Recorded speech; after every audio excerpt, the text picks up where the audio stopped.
Skills that make me a nightmare for people like you. I will look for you. I will find you.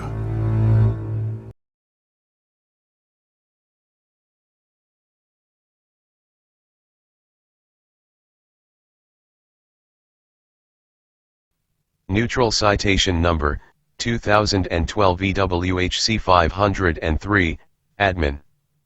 Case No. CO/7039/2010. In the High Court of Justice. Queen's Bench Division. Administrative Court. Royal Courts of Justice Strand, London, WC2A2LL. July 3, 2012. BEFORE. Mr. Justice Meeting.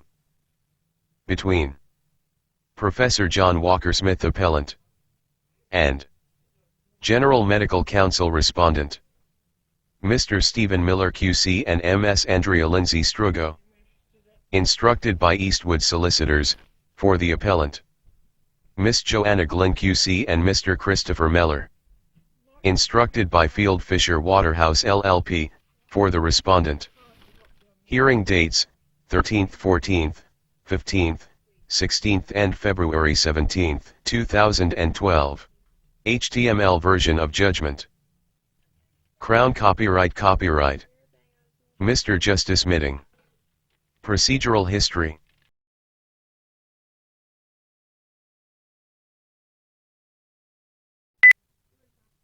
'66 On July 17, 1996 Child 3 was seen by Professor Walker Smith at his outpatients clinic. It was noted that he had had constipation since seen last, but had now improved. Admission for colonoscopy was arranged for September 8, 1996. On July 18, 1996 Professor Walker Smith told Dr. Rosenblum that Child 3 was being admitted for colonoscopy even though the initial blood screens for bowel inflammation were negative. However, Dr. Wakefield is of the opinion that subtle changes in relation to inflammation may be present in such children. On the same day, he confirmed the lack of evidence of bowel inflammation on routine blood tests to Dr. Wakefield. The copy of his letter in the Royal Free Hospital Notes has an annotation by Dr. Casson dated August 23, 1996, for colonoscopy only as D/W, discussed with JAWS, Professor Walker Smith, plus Dr. M.O.H. 67 The clerking notes made on admission contain the usual clinical history. Gastrointestinal symptoms are described as follows. No abdominal pain, no joint pain. No rash. Suffers from constipation from the age of 6 months. Rectal bleeding with hard stools, not mucosae. No gastro symptoms. The endoscopy clerking sheet gives the reason for the procedure as Crohn's disease. Severe constipation, intermittent PR bleeding from 8/12, 4.5 years. Dr. Thompson's colonoscopy report notes an increase in the number of lymphoid follicles in the terminal ileum. There is no explanation in the transcribed clinical notes supplied to me for the decision, which must have been made after August 23, 1996, to undertake procedures other than colonoscopy. There was, apparently, a handwritten note by Dr. Thompson on his colonoscopy report of 9th September 1996, plan. Other 9 investigations as per protocol. A barium meal and follow-through was planned for September 11, 1996, but cancelled. An MRI scan, an EEG and lumbar puncture were performed on September 12, 1996. The EEG was requested by Dr. Harvey for disintegrative disorder and possible enteritis. A barium meal and follow-through was performed on September 13, 1996, which revealed no evidence of possibly inflammation. Dr. Dillon's histology report of September 13, 1996 noted mild inflammatory and reactive changes in the small bowel samples of uncertain significance. The discharge notification of the same date diagnosed Crohn's disease with autistic behavior and prescribed lactulose and citron for the bowel condition. Dr. Cassin's discharge notes dated October 4, 1996 set out the procedures undertaken and their outcome and concluded that he did not appear to have significant bowel disease. 68 in December 1996, shortly before his lecture at the Wellcome Trust on December 20, 1996, Professor Walker-Smith reviewed Child 3's histology reports with Dr. Dhillon, at the same time as the other 6 children who had by then been investigated. As a result, they arrived at final diagnosis, lymphoid nodular hyperplasia and indeterminate colitis. On December 31, 1996, Professor Walker-Smith wrote to Dr. Shantha to inform her of the final diagnosis. The discharge notes were appropriately amended. He suggested that an anti-inflammatory drug might be of some therapeutic value. Child 3's behavior and gastrointestinal symptoms remained problematic, as the medical notes, which cease in 2003, demonstrate. 69 Professor Walker-Smith's evidence was that Child 3's condition could not just be explained by constipation, a symptom of an underlying disease rather than a disease. Rectal bleeding and anemia, of sufficient severity to require his general practitioner to give iron, was untypical of constipation.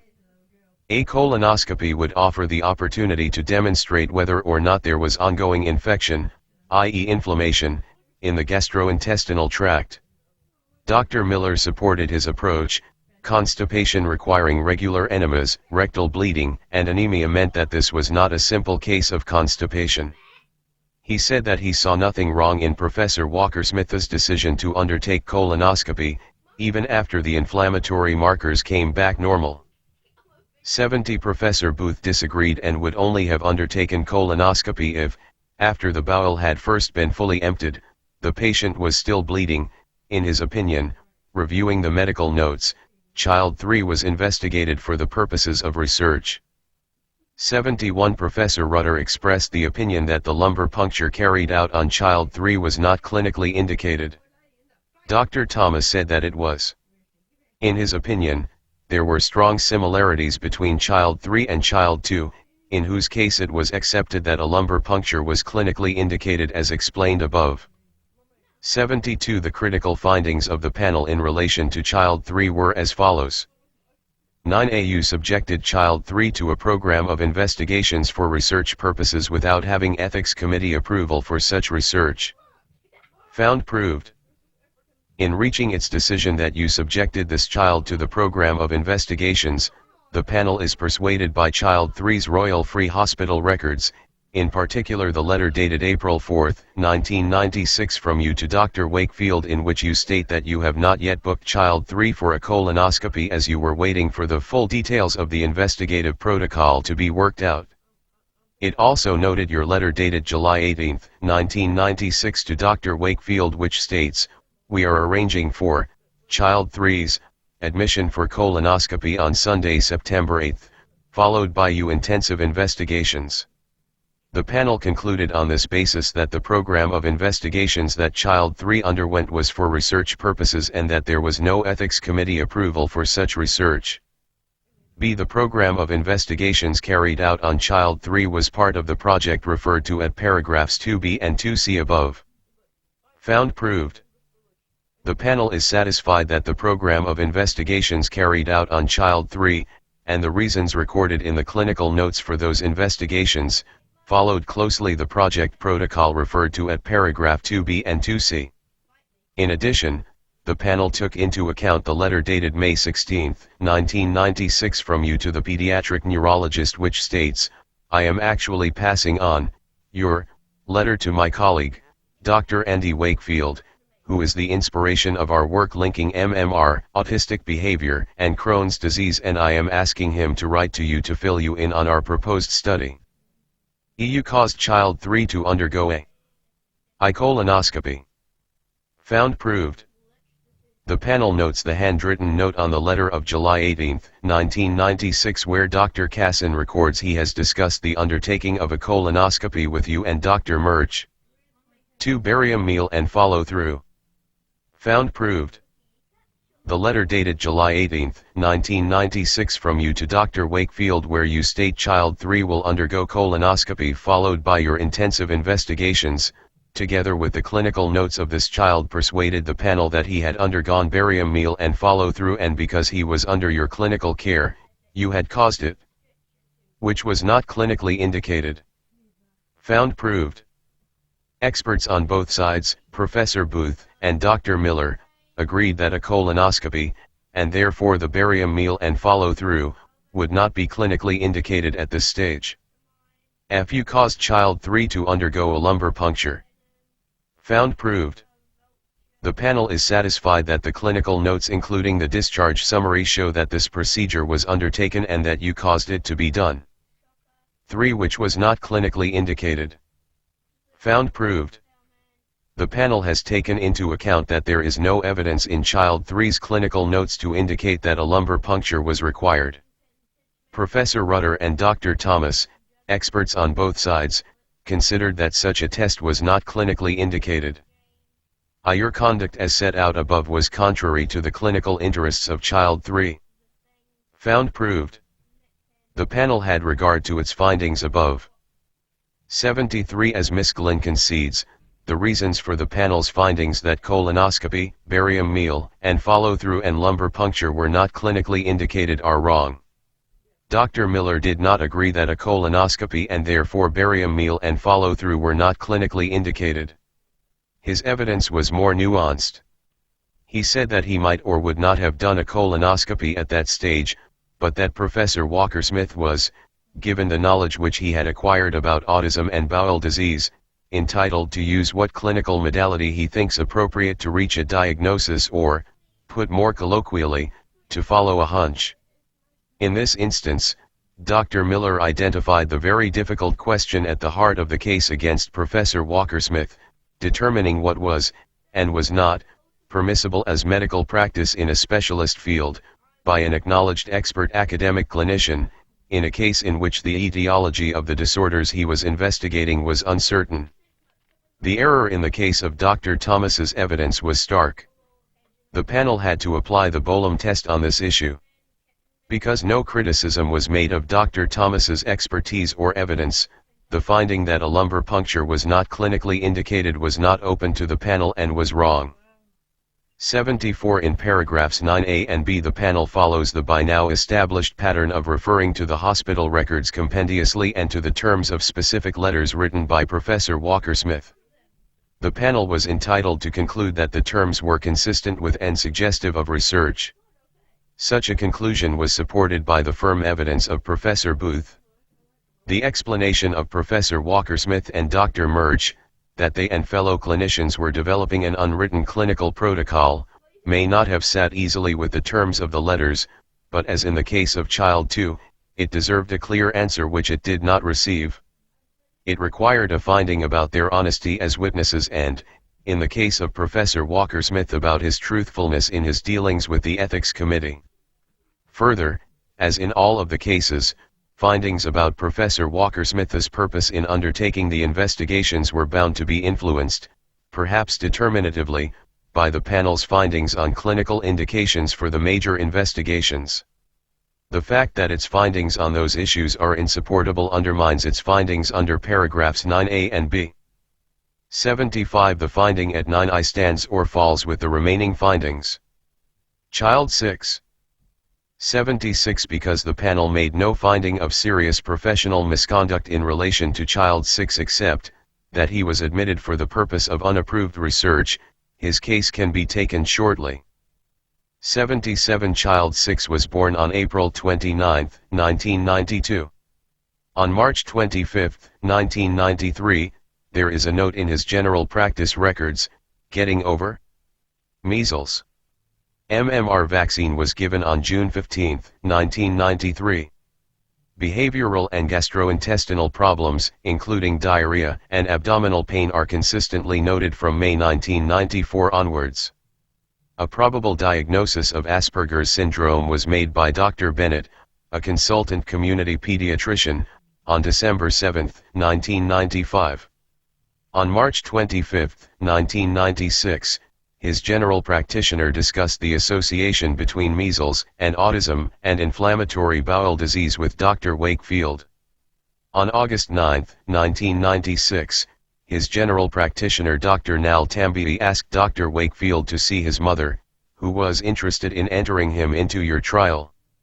Dr. Wakefield forwarded that letter to Professor Walker-Smith, who wrote to Dr. Nala Tambi on September 11, 1996, I have been asked by Dr. Wakefield to see Child 6, as I am the pediatric gastroenterologist associated with Dr. Wakefield in our study on autism and bowel disorder. An outpatient appointment was fixed for October 2, 1996, during which Professor Walker-Smith took his usual detailed clinical history, which included abdominal pain and diarrhea with blood in stools intermittently from 18 months. Blood tests were performed with normal inflammatory markers. On October 4, 1996, Professor Walker-Smith wrote to Dr. Wakefield and to Dr. Nal Tambi. To the former, he said that Child 6 fits well into the spectrum of children we need to investigate, and to the latter that he fitted into the spectrum of a child diagnosed as autistic who also has bowel symptoms. He arranged for him to be admitted on October 27, 1996.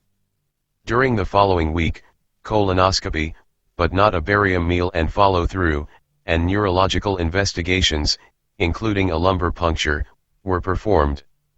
The diagnosis which resulted from the investigations was indeterminate colitis, for which he was prescribed an anti-inflammatory drug. It is not necessary to set out the clinical findings or the validity of that diagnosis, because it was not alleged that colonoscopy and the lumbar puncture were not clinically indicated. Professor Walker-Smith continued to assist in the management of Child 6's gastrointestinal condition from 1997 until 2000. 78 Against that background, the GMC's only purpose in bringing a charge in respect of Child 6 must have been to establish that all 11 Lancet children were admitted for the purpose of research. 79 The panel's findings were: 1-3 AU subjected Child 6 to a program of investigations for research purposes without having ethics committee approval for such research. Found proved. In reaching its decision that you subjected Child 6 to a program of investigations, the panel is satisfied by the evidence of the medical records, in particular the letter from you to the child's GP dated October 4, 1996, wherein you state, I am arranging for him to come in to have a colonoscopy and entering our program of investigation of children with autistic problems. The panel has concluded that the program of investigations that this child underwent was for research purposes for which there was no ethical approval. Your conduct as set out above was contrary to the clinical interests of Child 6. Found not proved. The panel found that despite this child being subject to a program of investigations rather than specific ones tailored to his needs, there was insufficient evidence to make a finding that the investigations were contrary to his clinical interests. 80 Child 6's case illustrates why it was necessary for the panel to make findings upon the evidence of Professor Walker-Smith and Dr. M.O.H that they were undertaking investigations pursuant to a clinical, not research, protocol. As the panel expressly found in paragraph 13 CII of its determination, this child did not fit the research hypothesis, not only for the usual reason, that he had not had the single or double vaccine, but because his diagnosis was Asperger's syndrome. Further, one of the investigations set out in Project 172-96, barium meal and follow-through, was not performed. It was not alleged that the invasive and other procedures were not clinically indicated, and he received therapeutic care from Professor Walker-Smith and his colleagues in the 3 years that followed the investigations. This case did not fit the pattern for which the GMC contended and was consistent with the cases of Professor Walker-Smith and Dr. M.O.H.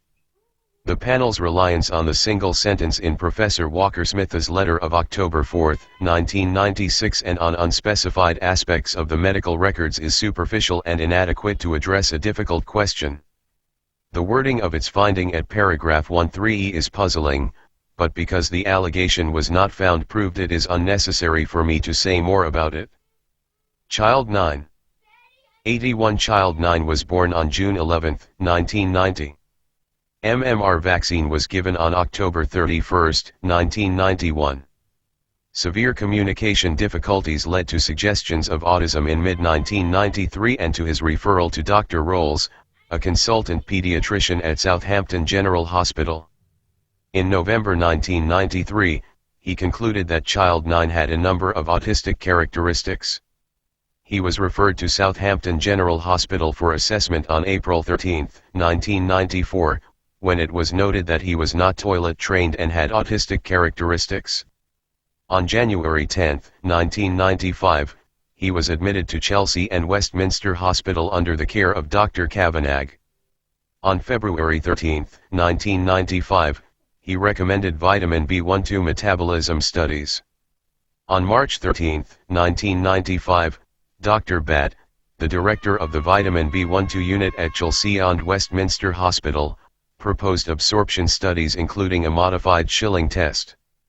On May 18, 1995, a lumbar puncture was performed. The discharge letter of October 24, 1995 diagnosed deficiency in vitamin B12 absorption and autism. The discharge letter recommended that he be referred to Professor Walker-Smith. It seems that it was not immediately acted upon. 82 On September 9, 1996, John Linnell, a researcher at the Royal Free Hospital, wrote to Professor Walker-Smith. You may remember that at the project meeting last Tuesday, this child was briefly discussed and it was agreed he should if possible be included in our first 10 cases. I have since spoken to the mother and it appears that she received a discharge letter from the Chelsea and Westminster last October, recommending that child 9 be referred to you. Since I gather you know Clifford Spratt, child 9's consultant pediatrician in Jersey, I wonder if you would be able to telephone him and activate the referral. On September 11, 1996, Professor Walker-Smith wrote to Dr. Spratt. We recently have become aware of a syndrome of enteritis and disintegrative disorder or autism. We have in fact investigated 2 children so far and during treatment they both had evidence of bowel inflammation. Whether this relates to Crohn's disease or whether it is related to measles immunization or measles itself is quite unclear. However, I have heard from Dr. Wakefield that there is a child called Child 9 who is resident in Jersey whose parents would be quite keen for us to investigate the child in our protocol. I am just wondering whether you think this is at all appropriate. If you felt it appropriate, I would be happy to see the child. Just in case you would be interested, I am enclosing a copy of Dr. Wakefield's detailed proposal. The proposal was Project 172-96. On September 25, 1996, Dr. Spratt wrote 2 letters to Professor Walker-Smith, the first, a formal request for his opinion, addressed to the Royal Free Hospital, and the second, much longer letter, to Professor Walker-Smith's home address. He said that child 9 had been a vexed case for him since September 1992, that he distrusted Dr. Batt's diagnosis and proposed treatment and was not aware of any convincing bowel symptoms in his history. 83 Child 9 was seen by Professor Walker-Smith at his outpatients clinic on November 8, 1996. As usual, he recorded a detailed clinical history, which included noting that since the age of 2, he passed 1 loose stool per day, was not toilet trained, and had screaming attacks related to food. On the same day, he wrote to Dr. Spratt, setting out those findings and stating, "We have now seen several children with autism and gastrointestinal symptoms, all of whom on gastrointestinal investigation have proved to have some kind of bowel inflammation. It is quite difficult to relate this directly to autism. Dr. Wakefield, as you know, believes that immunization may play some part, although I remain neutral on this issue for the moment. However, the parents are keen that we should endeavor to investigate child 9, and I have therefore arranged for him to come in to have a colonoscopy and barium meal and follow through and a repeat lumbar puncture." 84 Child 9 was admitted on November 17, 1996. The admission clerking note includes reference to 1 loose stool per day since the age of 2 to 3 years with abdominal pain and screaming episodes which lasted for 10 to 30 minutes. Dr. Thompson's colonoscopy report of November 18, 1996 begins disintegrative disorder and noted a small area in the ileum at the hepatic flexure which was slightly erythematous and a marked increase in the size and number of prominent lymphoid nodules. A barium meal and follow-through revealed a normal terminal ileum. The histology report revealed no active inflammation or abnormality. It was not possible to perform an MRI scan or lumbar puncture, because of likely distress in child 9. Dr. M.O.H postponed them until December 10, 1996. 85 Child 9 was one of the children whose histology reports were reviewed by Dr. Dhillon and Professor Walker-Smith in December 1996. Their diagnosis was indeterminate colitis. On December 31, 1996, Professor Walker-Smith wrote to Dr. Spratt setting out his conclusions. Endoscopy had revealed a marked increase in the size and number of prominent lymph nodes in the terminal ileum. Histology revealed an increase in chronic inflammatory cells throughout the colon. His diagnosis was indeterminate colitis with lymphoid nodular hyperplasia. He suggested that a therapeutic trial of an anti-inflammatory drug might be worthwhile. Dr. Malick's discharge summary of January 14, 1997 conformed to Professor Walker-Smith's letter. Thereafter, correspondence continued between Professor Walker-Smith and Dr. Spratt about modifications to the drug regime recommended, and about a finding of abnormally high lead values in his blood, until May 1998. 86 Professor Walker-Smith said in evidence that he had admitted child 9 for colonoscopy for the reasons which he explained to Dr. Spratt and Dr. Kavanagh in his letter of November 8, 1996, written immediately after his outpatient's clinic on the same day. He and his team had recently seen a number of children with autism and bowel problems, which had, on examination, proved to be some kind of bowel inflammation. That letter was written 3 days before his reply to Dr. Pegg, in which he said the same thing. His decision was supported by Dr. Miller. Although he would not have undertaken a colonoscopy at that stage, he accepted that the additional knowledge gained by Professor Walker-Smith and his team justified his decision to do. Professor Booth disagreed. In his opinion, a colonoscopy was not clinically indicated. Both he and Dr. Rutter thought that the picture demonstrated by the documents and the pattern of referral indicated research rather ordinary clinical practice. 87 In the case of child 9, Professor Walker-Smith decided that he should have a lumbar puncture at his outpatient clinic.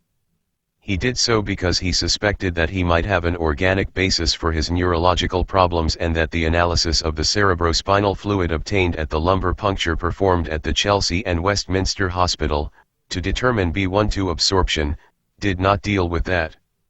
Dr. Rutter said that a lumbar puncture was not clinically indicated. Dr. Thomas said that it was, to exclude a metabolic disorder. 88 The determinative findings of the panel in relation to child 9 were as follows. 15AU subjected child 9 to a program of investigations for research purposes without having ethics committee approval for such research.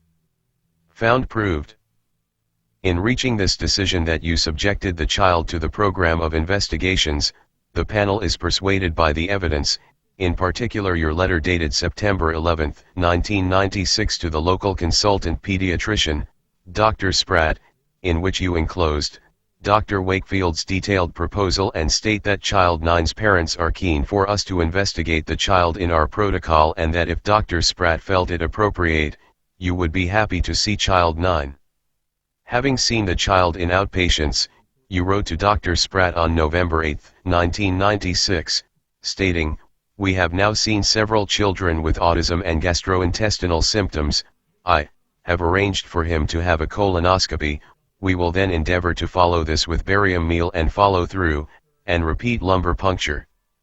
The panel is satisfied that the program of investigations that child 9 underwent was for research purposes, for which there was no ethics committee approval.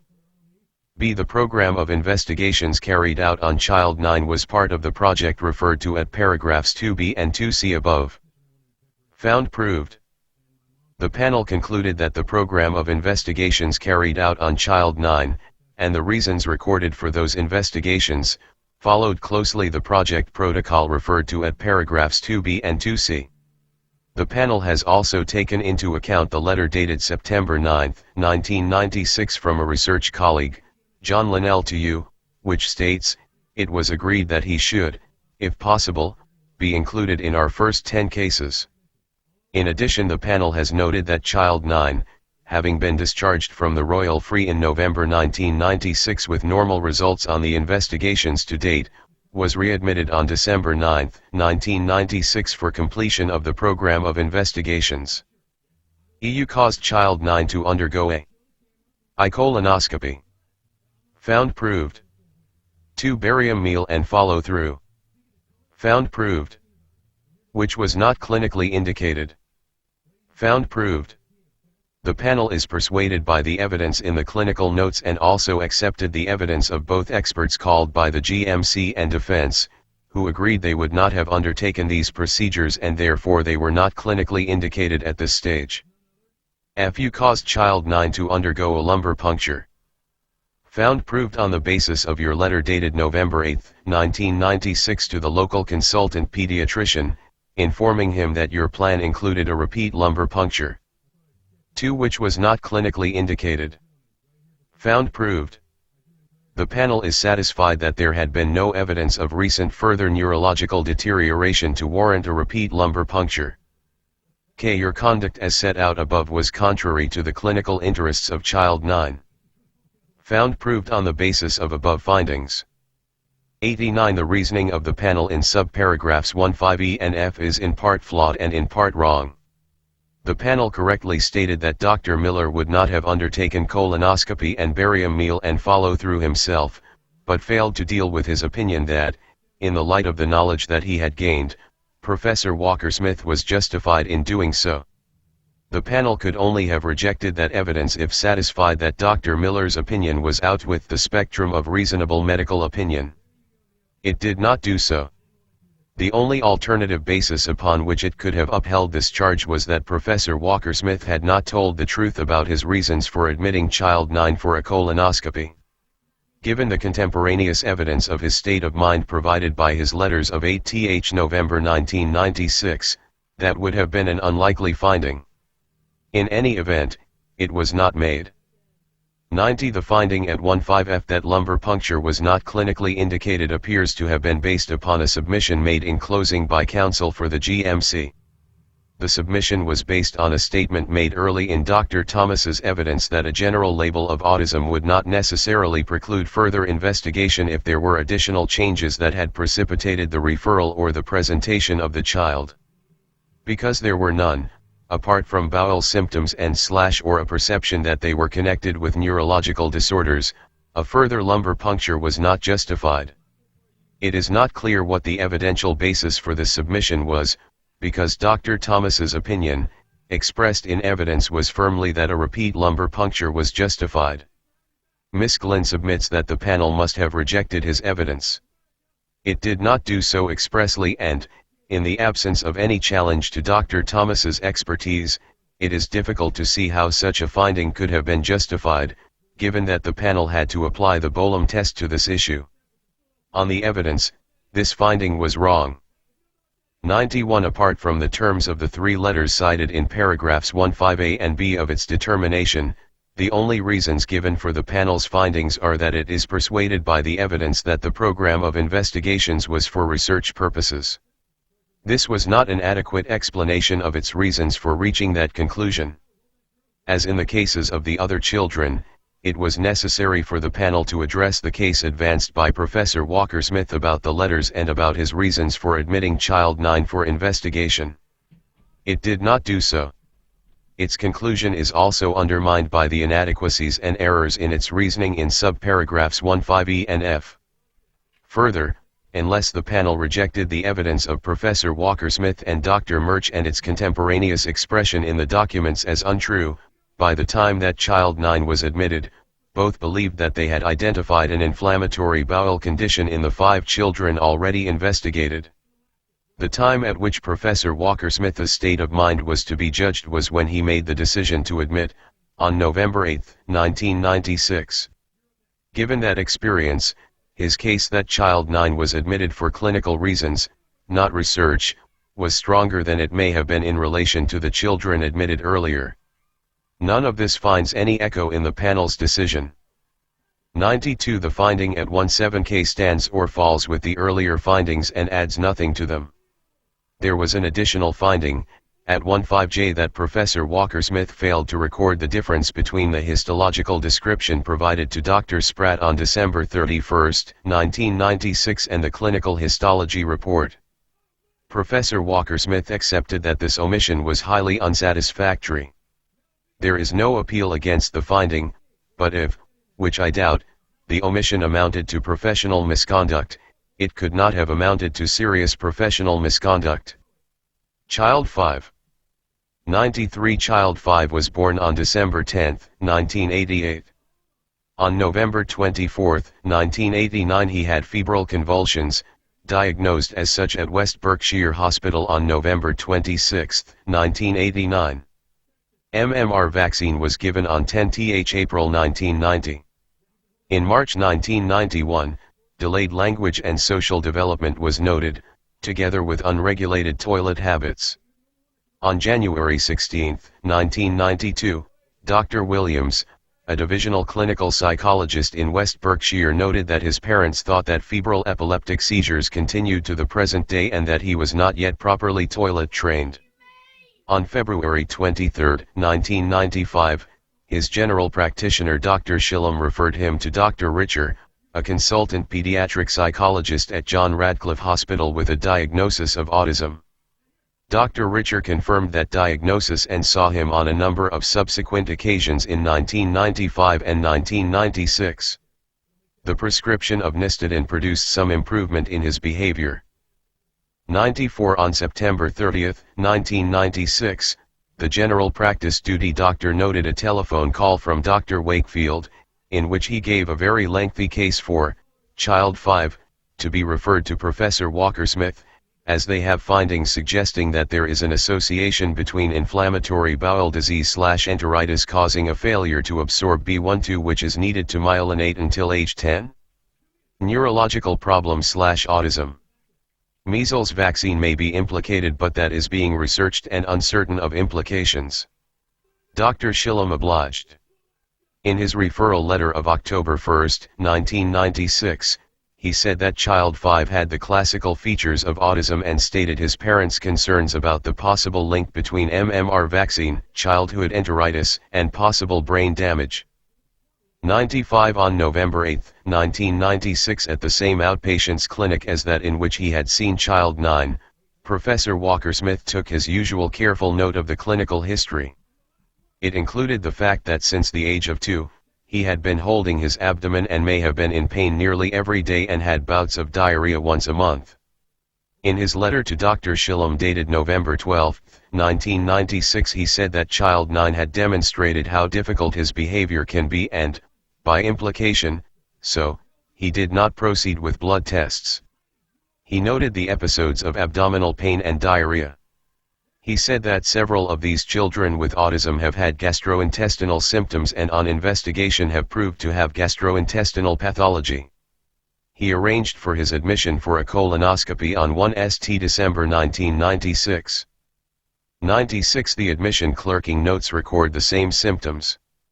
The endoscopy clerking sheet gives as the reason for the procedure C/O autism and behavioral problems. Recurrent abdominal pains and diarrhea. To rule out gastrointestinal pathology. Dr. Murch's endoscopy report noted mild proctitis, with a granular mucosa and loss of vascular pattern in the colon and patchy loss of vascular pattern in the caecum. There were prominent follicles in the ileum, but not sufficient to be called lymphoid hyperplasia.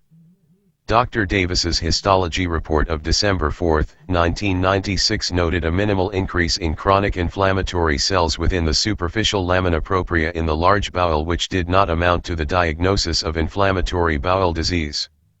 A later handwritten annotation after the report had been seen by Professor Walker-Smith stated, seemed to be more significant inflammation than indicated in this report. Dr. Berlowitz, who saw Child 5 on December 3, 1996, thought that the likely diagnosis was a developmental disorder such as autism. Barium meal and follow-through was performed on December 6, 1996 and was thought to reveal a 5 cm tight structure just proximal to the insertion of the terminal ileum and a granular mucosal appearance in its terminal portions. The appearances were noted to be highly suggestive of Crohn's disease.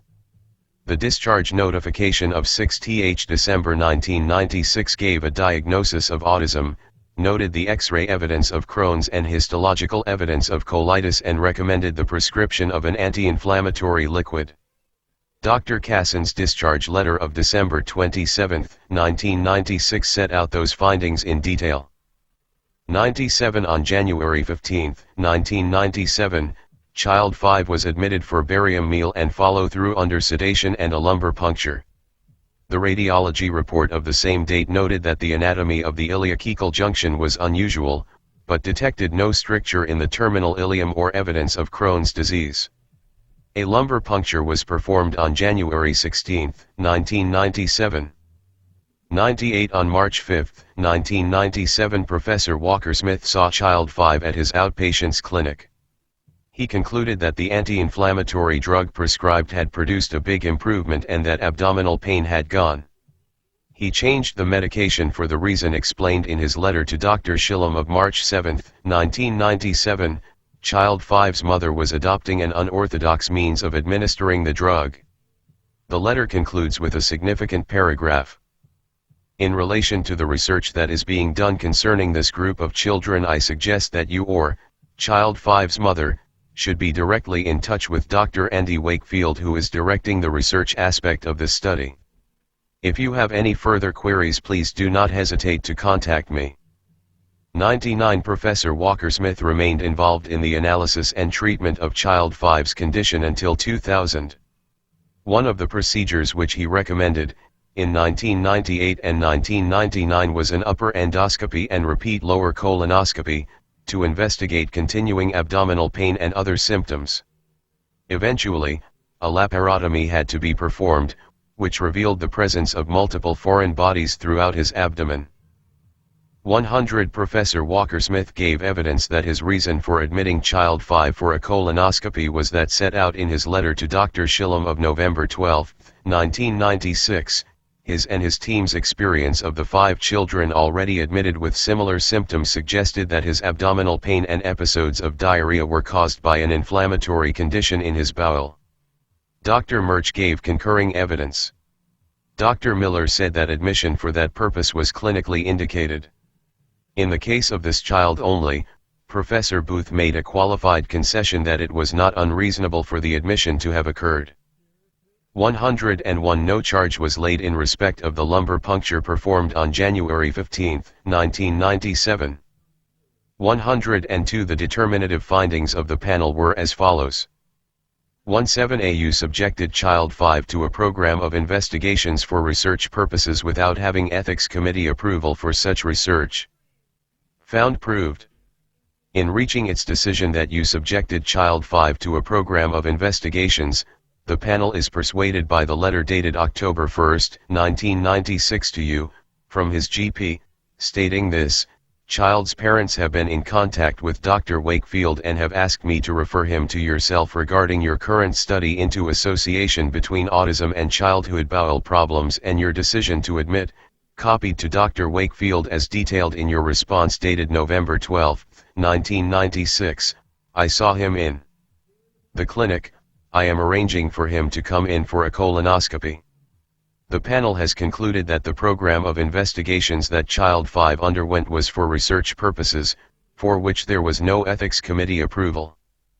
EU caused Child 5 to undergo a colonoscopy.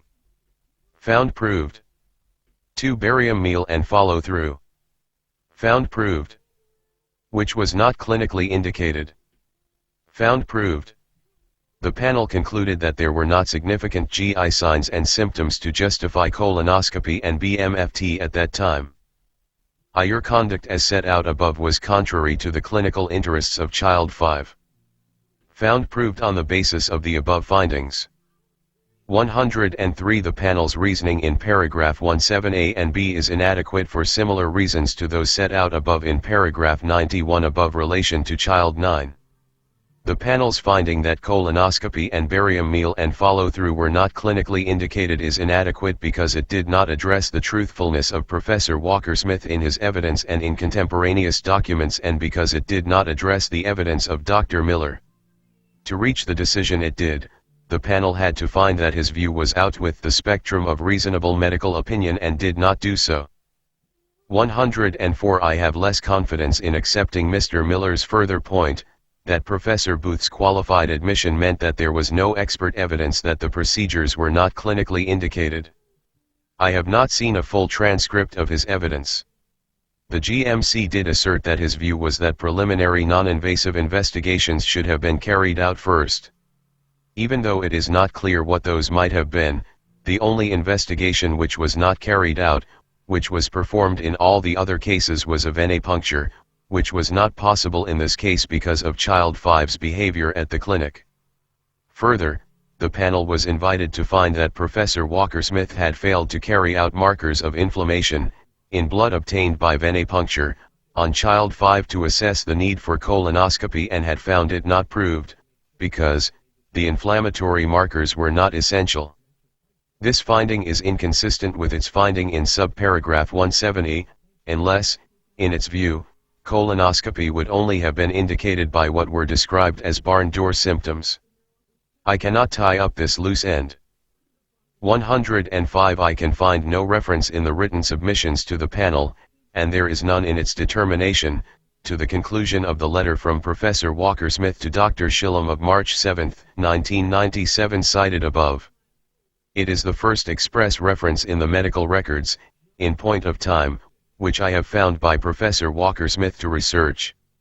It is significant because, unless it, like the explanation given to Dr. O'Connor of February 6, 1997 is, as the GMC suggested, defensive, it is cogent evidence that Professor Walker-Smith had the distinction between the clinical investigations which he said he and his team were conducting and the research undertaken by Dr. Wakefield, for which permission had, by then, been granted, clearly in mind. 106 The findings of the panel under subparagraph 17 I stand or fall with the earlier findings and add nothing to them. Child 12. 107 Child 12 was born on December 18, 1990.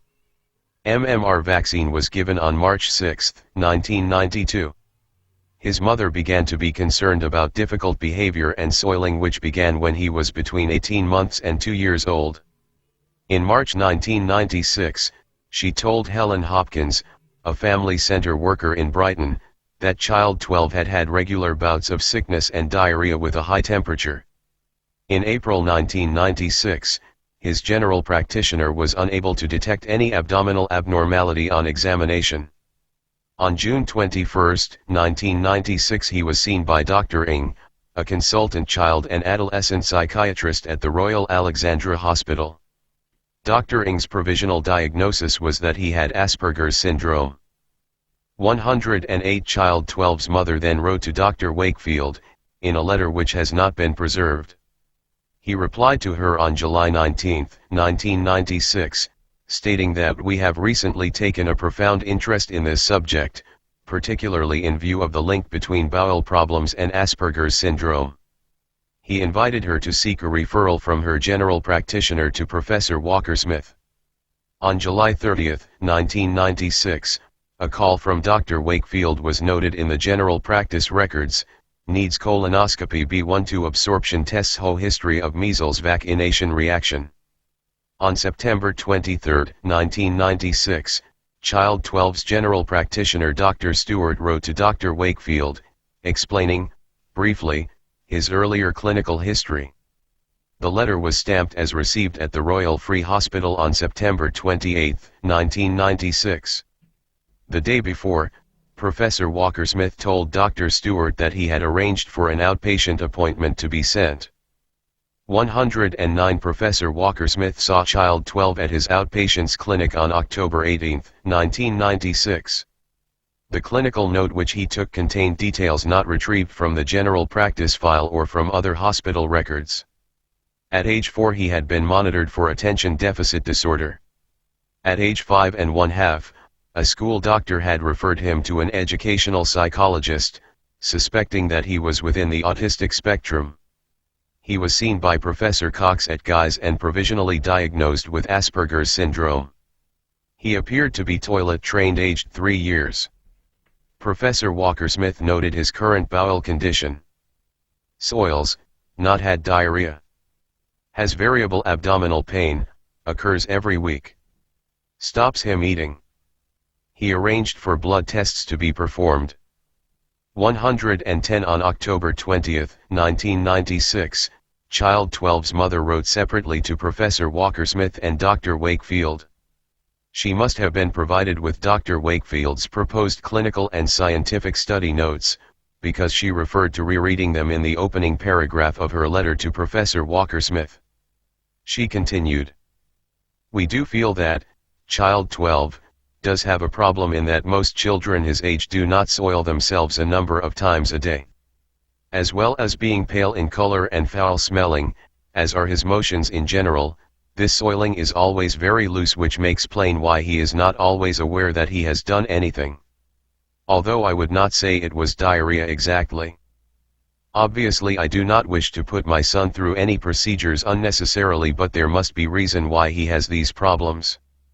Also, as I mentioned to you at our meeting, Matthew is not growing or putting on weight like my other 2 children.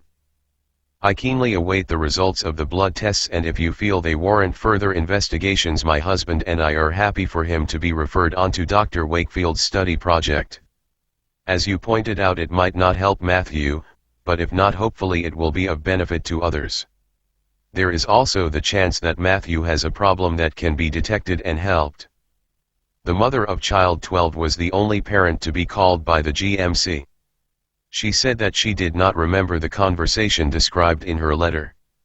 Professor Walker-Smith gave evidence that he remembered it in somewhat different terms. He explained to her what colonoscopy involved and its possible outcomes, including that nothing would be found. He told her that autistic children had not been studied to any degree and that their bowel problems had been rather dismissed as features accompanying a psychiatric illness, and that a normal result would be of interest as well as an abnormal result. In her letter to Dr. Wakefield, child 12's mother repeated her description of his soiling, but also spoke about her appointment with Professor Walker-Smith, who took some blood from Matthew for analysis but did not feel sure that Matthew would need referring to yourself for further investigations. His main reasons were the absence of blood in the feces and the lack of diarrhea. She said that she did not think that she had stressed his symptoms sufficiently to Professor Walker-Smith. 111 On October 21, 1996, before the results of the blood tests were known, Professor Walker-Smith wrote 2 significant letters, to Dr. Stewart and to Dr. Wakefield. He told Dr. Stewart that child 12 seemed to fit the spectrum of autism, but did not have very significant gastrointestinal symptoms or evidence of fecal loading. He was gaining weight and growing satisfactorily. Some of the previous children I have had referred to me with autism have had clear-cut gastrointestinal symptoms with quite severe abdominal pain and intermittent bleeding, and we have gone ahead with our program of colonoscopy and intensive investigation. However, in child 12's case there is relatively minor gastrointestinal symptoms. I felt it right to perform a full blood count ESR, CRP. To Dr. Wakefield, he wrote, "It is interesting to see this child who really has the features of autism but rather minimal gastrointestinal symptoms. I did not feel it right in fact to proceed with our intensive program at the moment until we have had ethical committee approval and it is clear that the parents wish us to proceed." 112 The blood test results were normal, apart from C-reactive protein, CRP, which, at 6, was above the reference range of 0 to 5. On November 25, 1996, Professor Walker-Smith acknowledged child 12's mother's letter of October 20. "I have now got back the blood tests. One was slightly abnormal. As I see that you are keen for us to proceed with investigation, I think it would be appropriate for us to arrange for child 12 to come in for a colonoscopy. The children are usually admitted for the course of a week and various other aspects of the protocol are undertaken. A handwritten note on the letter states, "Go ahead and arrange colonoscopy for New Year." Child 12's mother responded on November 28, 1996, confirming her agreement to the investigations going ahead and asking for an explanation of the blood test abnormality. Professor Walker-Smith responded on December 27, 1996, explaining that one of the markers of information was just slightly above the normal range. It just means that we should go ahead. 113 Child 12 was admitted on January 5, 1997. The admission clerking note states that he was admitted for investigation of autism and bowel problems and identified autism, soiling and abdominal pain. He was noted to have been clean and dry by the age of 3, but then started soiling sometime later and now soiled up to 8 times a day, without realizing that he has done so. The endoscopy clerking sheet noted autistic features, soiling/pale stool/occasional abdominal pain, joint pain, knee. Dr. M.O.H's endoscopy report noted minor changes in the rectum and cecum, slight changes in vascularity and prominent lymphoid follicles. At his ward round on January 6, 1997, Professor Walker-Smith noted the colonoscopy results and directed that child 12 should not have the planned MRI scan or lumbar puncture, but was to have the barium meal and follow through. The histology report dated January 8, 1997, on 4 or 5 biopsies, noted lymphoid follicles with germinal centers in the large bowel, but no other symptoms. 114 Despite Professor Walker-Smith's direction that no MRI scan or lumbar puncture should be performed, both were performed on January 9, 1997. The clinical notes contain no explanation for this change and none of the clinicians who gave evidence were able to remember or explain the reason. No abnormalities were revealed. Dr. Berlowitz saw child 12 on January 10, 1997. He noted that child 12 was not quite Asperger's but does have autistic spectrum disorder. 115 Dr. Cassin's discharge summary dated January 22, 1997 noted the minor changes in the rectum and cecum found on colonoscopy and said that the barium meal and follow-through demonstrated lymphonodular hyperplasia of the terminal ileum, a finding not otherwise recorded in the retrieved notes. He also noted that child 12's behavior appeared to improve following the clearing out of his bowel and, in view of that, it was conceivable that many of his problems were associated with constipation, for which liquid paraffin was prescribed. 116 On April 25, 1997, prompted by a request from child 12's mother to Dr. Wakefield, Professor Walker-Smith recommended the prescription of an anti-inflammatory drug for child 12, because these drugs appear not only to help gastrointestinal symptoms but also rather surprisingly help behavioral symptoms.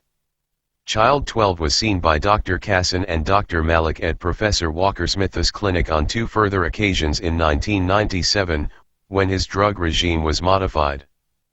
117 Professor Walker-Smith said in evidence that on the basis of what he knew from the clinical records and discovered at the outpatients clinic on October 18, 1996, colonoscopy was not clinically indicated.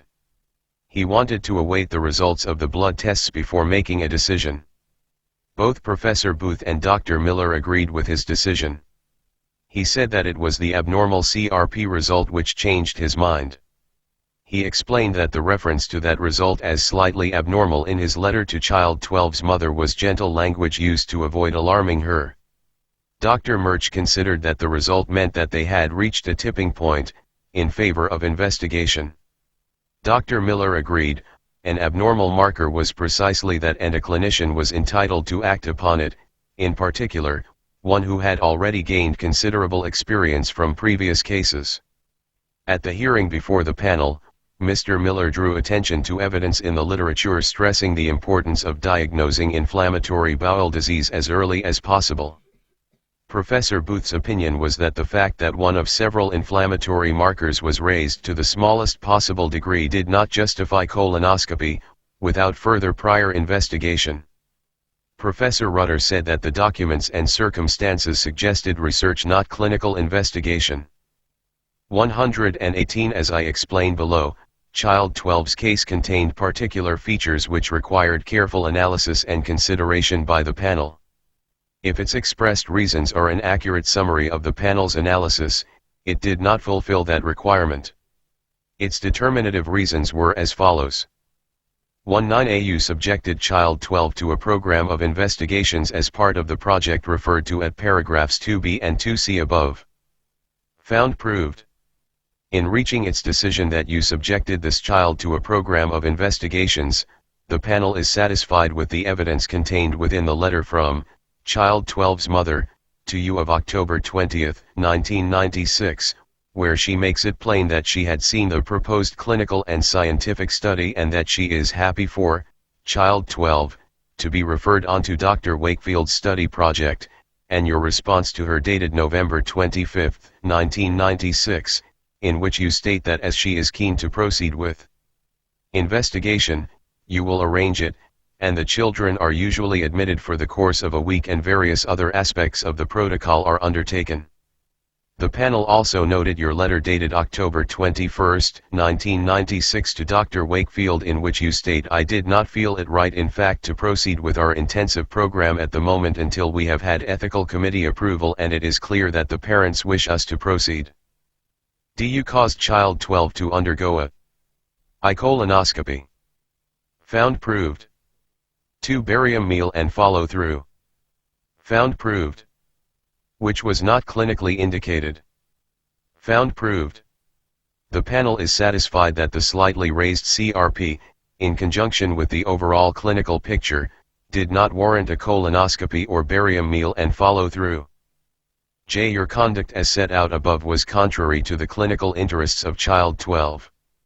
Found proved on the basis of the above findings. 119 What the panel had to determine under paragraph 19A was whether Professor Walker-Smith admitted Child 12 for a colonoscopy and other investigations for the purpose of research. The fact that Child 12's mother had been sent a copy of Project 172-96 by Barnes may have cast light on the motivations of Dr. Wakefield and of Child 12's mother, but it was of limited significance in casting light upon Professor Walker-Smith's purpose. To discern that, it is necessary to look at what he did. His actions permit only one rational conclusion. In the light of the minimal gastrointestinal symptoms then present, he told Dr. Wakefield that he did not feel it right to proceed with our intensive program until ethics committee approval and parental consent had been given. He was recognizing that to proceed with colonoscopy without further signs of abnormality revealed by the blood tests would amount to research, which would require ethics committee approval. The panel treated this letter as decisive evidence that Professor Walker-Smith did decide to undertake unauthorized research in the case of Child 12. That would have been a perverse conclusion unless the panel was satisfied that the abnormal CRP did not cause Professor Walker-Smith to change his mind.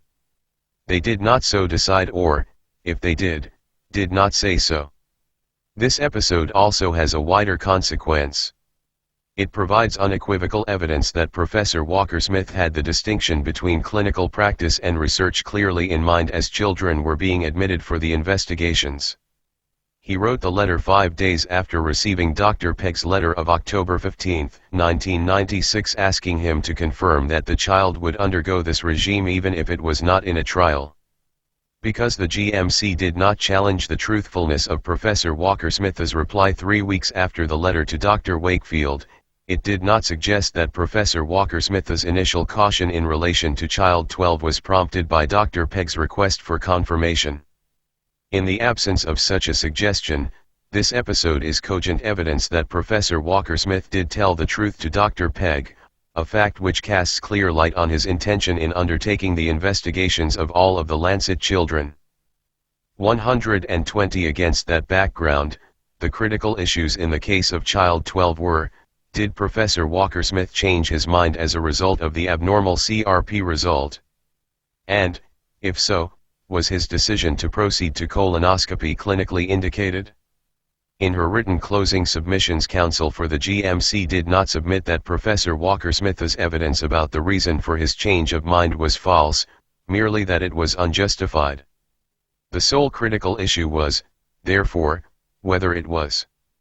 On this issue, the panel failed, as in the other cases, to express any decision upon the expert evidence. If it had done, it would have had to have concluded that the opinions of Professor Walker-Smith, Dr. M.O.H, and Dr. Miller were out with the spectrum of reasonable medical opinion before concluding that colonoscopy and barium meal and follow-through were not clinically indicated. It did not do so. 121 at paragraph 19a, the panel found that it was not proved that Professor Walker-Smith had caused child 12 to undergo a lumbar puncture. Given the notes about the ward round of January 6, 1997, this conclusion was unsurprising. It also had a wider consequence in the case of child 12. Cancellation of investigations prescribed as part of a program of research is inconsistent with rigorous fulfillment of that program. It suggests clinical practice. 122 There was a further, minor, indication that child 12 was not being investigated under Project 172-96, only 4 or 5 biopsies were submitted to the histology department, not the 10 prescribed by Project 172-96. 123 The finding at paragraph 19j stands or falls with the other findings and adds nothing to them. 124 For the reasons given above, on the case presented by the GMC, the panel's conclusion that Professor Walker-Smith was guilty of serious professional misconduct in the handling of child 12's case was not merely flawed, but wrong.